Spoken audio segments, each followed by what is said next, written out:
안녕하십니까. 대전농생인 백승주입니다. 오늘은 우리는 왜 중국에 뒤처질 수밖에 없는가라는 주제로 여러분한테 말씀을 드려보겠습니다. 아울러서 이를 통해서 우리 미래를 한번 곰곰이 생각해 보도록 그렇게 하겠습니다. 2017년 집권 2기를 시작하면서 시진핑 중국 국가주석은 신시대의 건설을 주장했습니다. 앞선 장쩌민이나 후진타오 주석과는 다른 새로운 중국이 시대를 열 것이라고 천명했습니다. 시진핑 주석이 그리는 신시대의 중국의 5가지 미래 모습은 다음과 같습니다.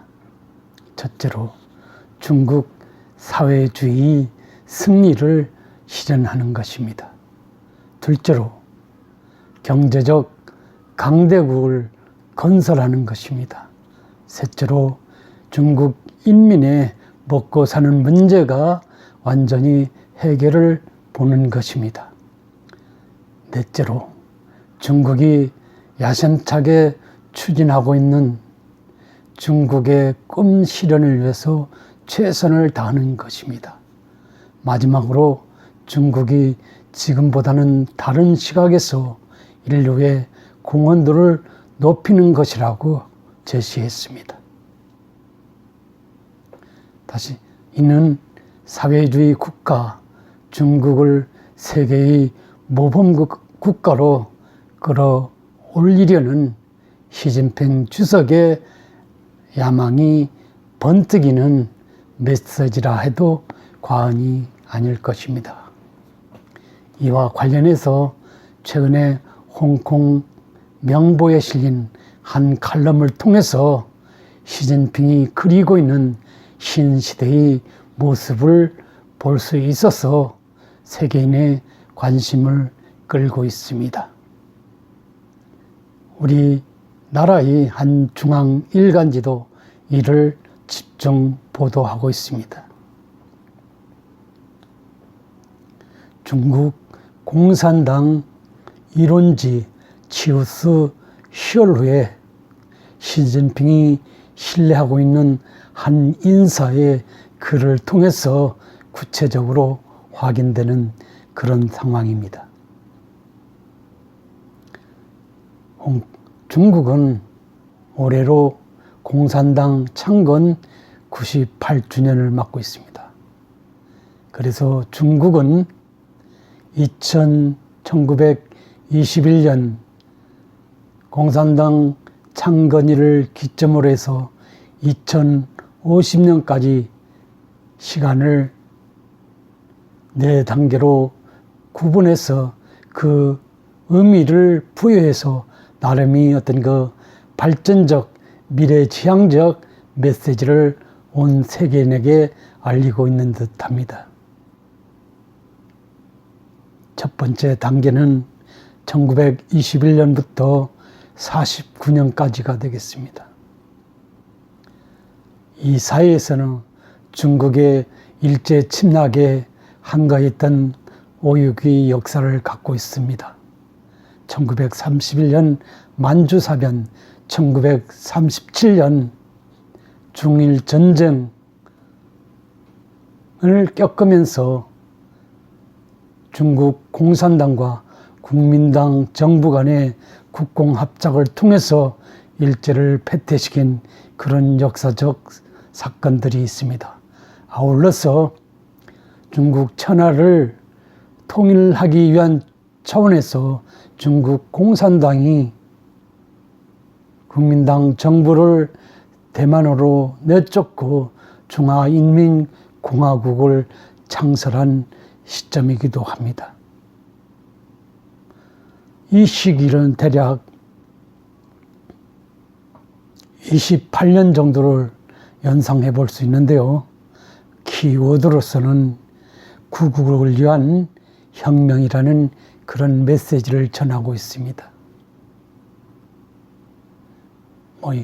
여기서 혁명의 역사, 공산당의 어떤 그 세를 확장하는 측면도 있고, 일본에 앞서 대항했던 역사, 그 다음에 중국을 통일하기 위한 측면에서 국민당 정부와의 어떤 싸움 등을 연상해 본다면 일종의 혁명의 시기라고 해도 과언이 아닐 듯합니다. 두 번째 단계는 1949년부터 1978년 등수평이 개혁 개방을 선언하기 이전까지 시기를 두 번째 단계로 하고 있는데요. 이 시기는 대략 29년이 되겠습니다. 그리고 이 시대의 핵심은 국가를 일으키기 위한 건설이 해로, 건설이라는 그런 키워드를 제시하고 있습니다.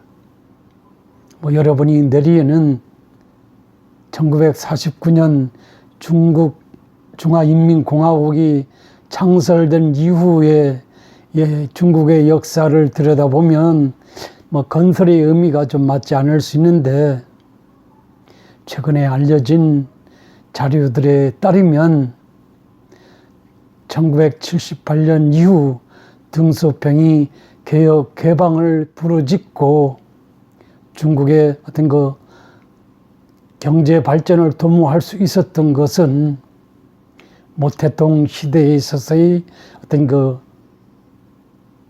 기반, 국가 기반의 어떤 그 측면에서 나름 탄탄히 했기 때문에 가능했던 것으로 평가가 되고 있습니다. 물론 우리는 소위 그 주기 장막에 가려서 소위 그 공산주의 중국을 배척하는 입장에서 수교되기 전이라 그런 내용은 알 수 없었습니다만, 최근에 그런 내용들이 공개되는 측면에서 본다면 건설이 이미 매우 합당해 보인다는 그런 말씀을 드릴 수 있을 것 같습니다. 세 번째 단계는 1978년부터 2012년, 소위 등소평 장점인 후진타오가 집권했던 약 34년의 시기를 세 번째 단계로 분류를 하고 있습니다. 여기서는 소위 혁신, 개혁 이런 용어가 키워드로 사용이 되고 있습니다.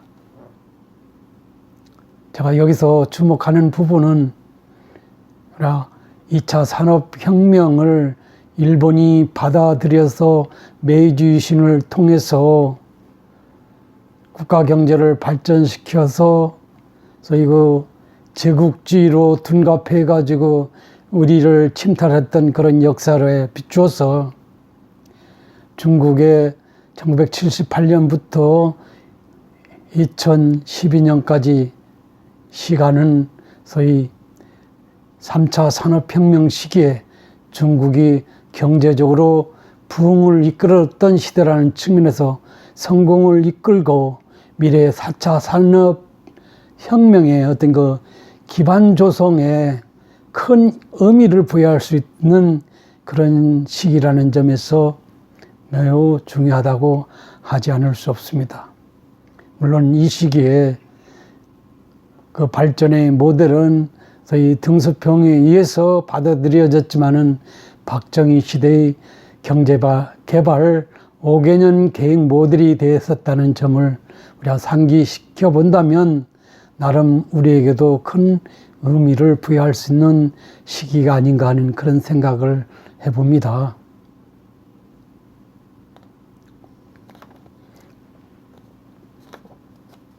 그 다음에 2012년 이후 2050년까지를 네 번째 단계로 분류하고 있습니다. 알려진 바대로 현재 2022년까지 시진핑 국가주석의 임기로 짜여져 있습니다. 그래서 이 기사와 관련한 논평에 의하면 10년 단위 임기를 끝내고 시진핑 국가 주석이 계속 집권할 가능성이 있다라는 그런 조심스러운 내용도 알려지고 있습니다. 그만큼 더 신시대 건설에 자신이 어떤 그 리더십을 발휘하겠다라는 그런 구상에 의해서 뭐 제도적 뭐 여러 가지 측면에서 차근차근 다져오고 있는 그런 상황을 우리가 이해를 한다면 집권이 연장될 가능성이 뭐 충분하다라는 그런 해석 상당히 일리가 있어 보인다라고 말씀드릴 수 있을 것 같습니다.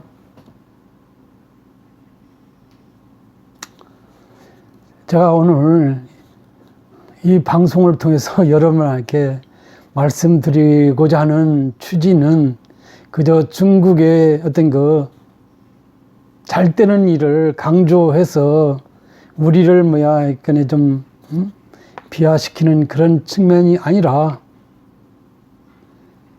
우리 주변 국가들이 어떻든 기회를 잘 포착해서 리더십을 발휘해서 그다음에 야무진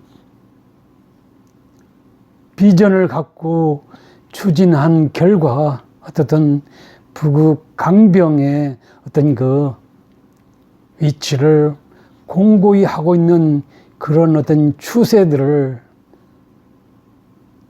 그저 남이 잘 되고 있으니까 그대로 바라다 볼 것만 아니라 우리는 어떻게 가야 되는지에 대한 좀 고민이 필요하지 않겠느냐 하는 그런 입장에서 3차 산업혁명 시대의 성공을 기반으로 해서 4차 산업혁명 시대에도 세계 경제 대국의 한 일원으로서 미래로 나아가고자 하는 이 중국의 사례를 통해서 그런 메시지를 여러분한테 좀 전하고자 하는 그런 측면이 강하다고 말씀드릴 수 있습니다.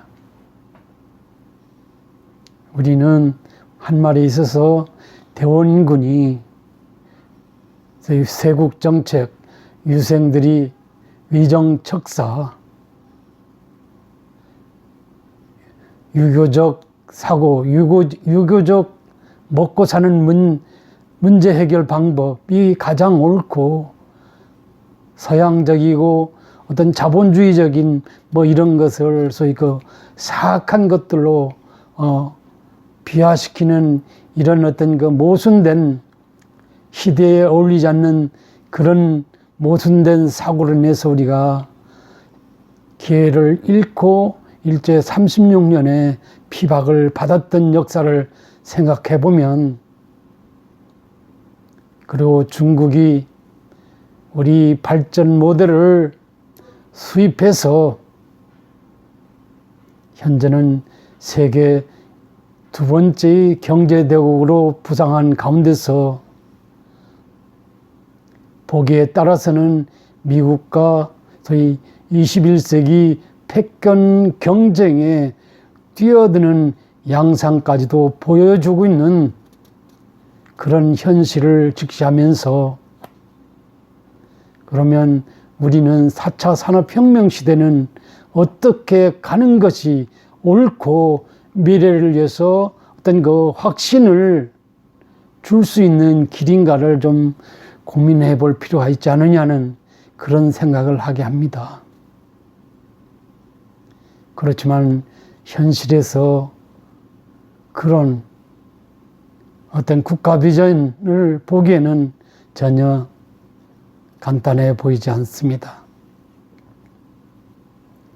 우선 제가 몇 가지를 여러분한테 말씀드려 본다면, 이 꿈을 듬뿍 담은 국가 비전이 확실히 드러나 있지 않다는 것입니다. 국민 모두가 공감하는 그런 국가 비전, 국가 책략이 크게 드러나 있지 않는 현실입니다. 두 번째로 어떻든 4차 산업혁명 시대가 도래된 가운데서 중국을 비롯해서 미국, 독일, 프랑스, 일본, 영국 등 선진 경제 대국들이 이 분야에 체계적이고 오래전부터 전략을 수립해서 하나하나 밑그림을 그려나가고 있는 상황임에도 불구하고 우리 경우는 전혀 어떤 혁신이란 이름으로 개혁이란 이름으로 국가 경제 발전을 통한 미래를 담보한다라는 그런 국가 시책이 구체적으로 드러나고 있지 않는 것은 좀 미래를 위해서는 전혀 간단해 보이지 않습니다. 최근에 소위 4차 산업혁명 시대에 있어서의 소위 공유경제의 한 모델로서의 국내 소위 그 타다 금지법이 국회에서 소위 택시업계라든지 소위 그 표되는 쪽에서의 눈치를 봐서 미래를 향하는 진일보된 이런 것까지도 뭉개버리는 정치권의 모습을 보면서 과연 우리 미래가 진정 중국처럼 일주월장할 수 있을까 하는 그런 아쉬움을 전하고 싶을 뿐입니다. 그 다음에 세 번째로는 상해 임시정부 때나 해방 전국에서나 볼 수 있었던 좌우 이념 대립, 국론 통일이 안 되고 편싸움이 일반화되고 이념적으로 이러쿵저러쿵 하는 이런 상황에서 대한민국이 미래가 진정으로 타이트하게 옹골차게 꾸려져 나갈 수 있을지는 대단히 우려스럽다고 하지 않을 수 없을 것입니다. 그 다음에 부국 강병에 대한 뚜렷한 메시지가 국가 차원에서 제시되지 못하고 있습니다.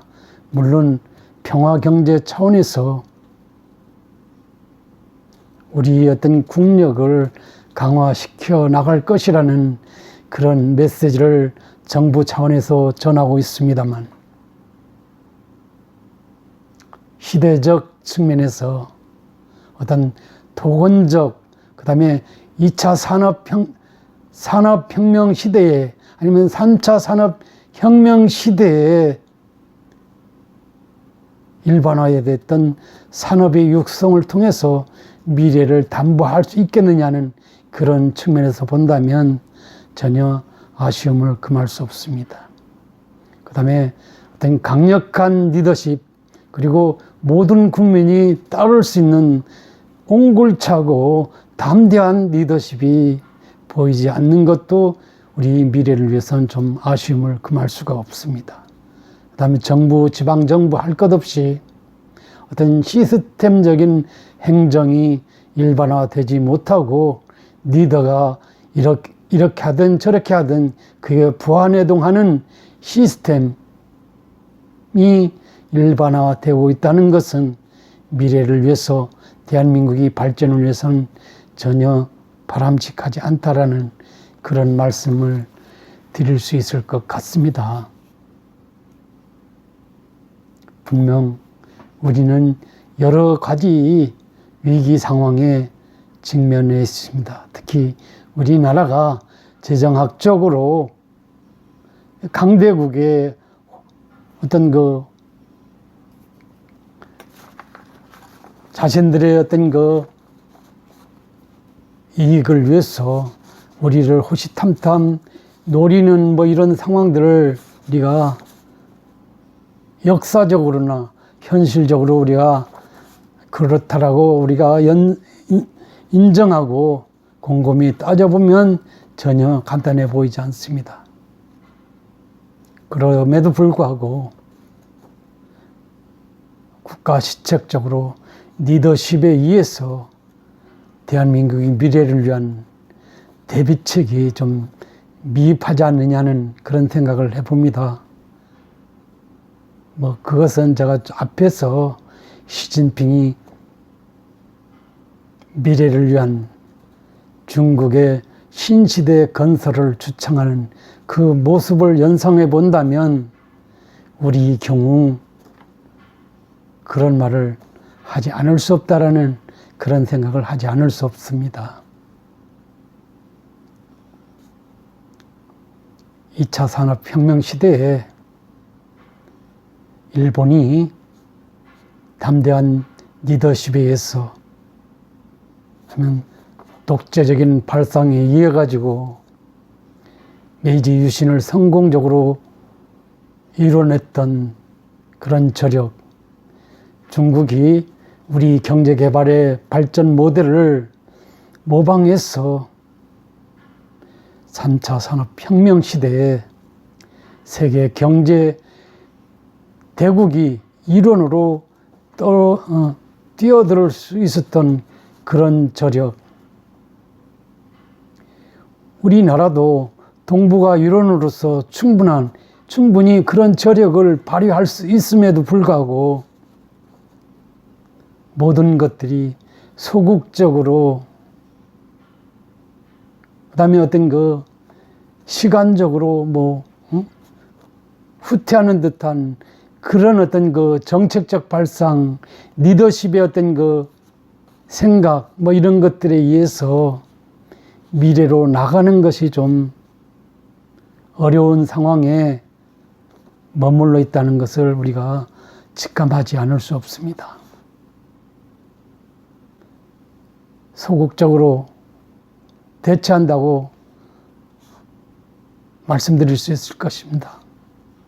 모든 것은 적극성이 있어야 되는데 소극적으로 대처하는 것은 그저 그 수준에 머무는 자가당착적인 결론의 산물만이 남아있을 뿐입니다. 여러분은 어떻게 생각하십니까? 우리 미래 탄탄하게 꾸려지고 우리 후세들이 더 안락하고 행복하고 경제적으로 풍요롭고 정치 경제적으로 떳떳한 나라에서 살아가는 모습을 우리가 생각해 본다면 기성세대 우리가 뭔가는 옹골차게 만들어서 미래를 위해서 좀 남겨놓는 것이 좀 옳지 않느냐는 그런 생각을 해봅니다. 제가 박식한 전문가는 아닙니다만은 소시민의 일원으로서 그저 약간 더 배운 입장에서 주변 나라들이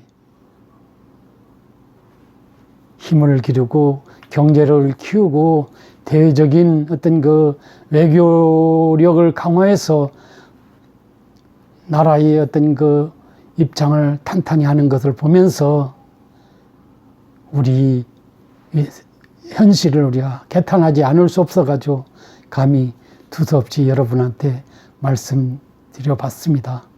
여러분 또 한번 현재 우리 입장, 우리 위치, 우리 미래를 한번 생각해 봐 주시기 바랍니다. 감사합니다.